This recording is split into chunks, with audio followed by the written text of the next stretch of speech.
Pythagoras प्रमेय। Pythagoras एक महान गणितज्ञ हुए हैं, ग्रीक के गणितज्ञ, जिन्होंने पाइथागोरस प्रमेय नाम से एक प्रसिद्ध प्रमेय दी थी।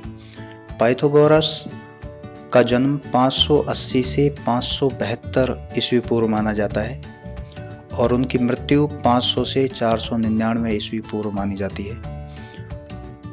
ये ग्रीक के दार्शनिक थे, साथ में गणितज्ञ थे, वैज्ञानिक थे। गणित में इनका जो प्रमेय है उसे पाइथागोरस प्रमेय कहा जाता है।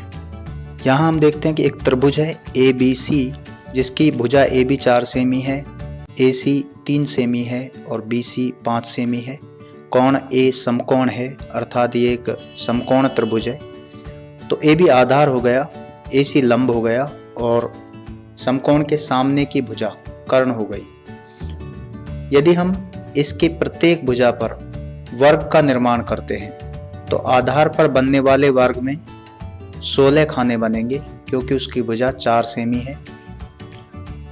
लंब पर बनने वाले वर्ग में 9 खाने बनेंगे या 9 वर्ग बनेंगे और इसी प्रकार कर्ण पर बनने वाले वर्ग में 25 वर्ग बनेंगे।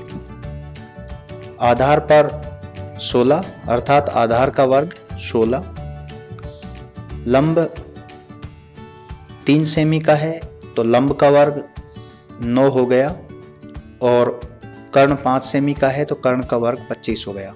यहाँ जो खास बात है देखने की वो ये है कि लंब का वर्ग और आधार के वर्ग को अगर हम जोड़ते हैं, यानी 16 और 9 को हम जोड़ते हैं तो 25 आता है। ये कर्ण के वर्ग के बराबर है। यही बात पाइथागोरस ने कही थी कि समकोण त्रिभुज में कर्ण का वर्ग लंब के वर्ग और आधार के वर्ग के योग के बराबर होता है, जिसका प्रयोग त्रिभुज से संबंधित बहुत सारे प्रश्नों को हल करने में किया जाता है।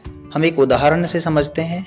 2 दोस्त हैं, राजू और कमल, और वो दोनों एक स्कूल में जाते हैं। उनके घर एक समकोण त्रिभुज के शीर्षों पर स्थित हैं।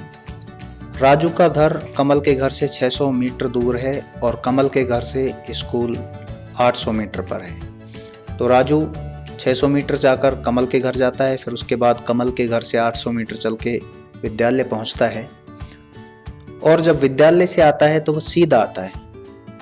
तो यहाँ पर हम इस चित्र में जो देख रहे हैं कि 600 मीटर लंब हो गया, 800 मीटर आधार हो गया और कर्ण, ये हमें ज्ञात करना है कि वो सीधा चल के आता है तो उसको कितना चलना होता है। पाइथागोरस प्रमेय से कर्ण का वर्ग बराबर आधार का वर्ग प्लस लंब का वर्ग होता है। तो आधार का वर्ग 800 का वर्ग हम यहाँ पर करेंगे, 800 गुणा 800 करेंगे। इसी तरह लंब का वर्ग यानी 600 का वर्ग 600 गुणा 600 हम करेंगे। इन दोनों को गुणा करने पर 6,40,000 और 3,60,000 आए, उनको जोड़ा तो 10 लाख आए। तो कर्ण हो गया 10 लाख का वर्गमूल, जो 1000 मीटर होगा, अर्थात 1 किलोमीटर होगा। यदि राजू विद्यालय से सीधा घर आता है तो उसको 1 किलोमीटर चलना होता है और यदि घूम के आता है तो उसको 600 और 800 1400 मीटर चलना पड़ेगा। तो ये जो हमने कर्ण की लंबाई ज्ञात की है वो पाइथागोरस प्रमेय से प्राप्त की है।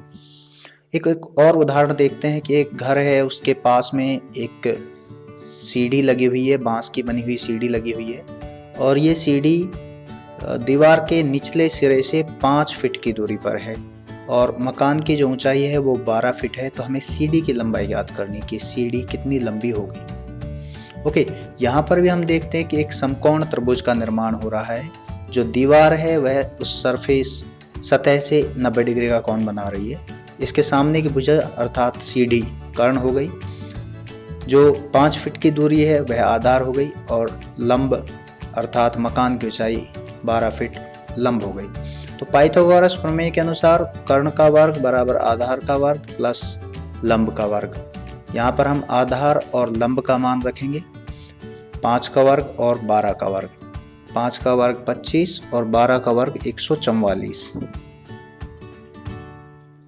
तो 169 हो गए और 169 का वर्गमूल हो गया 13।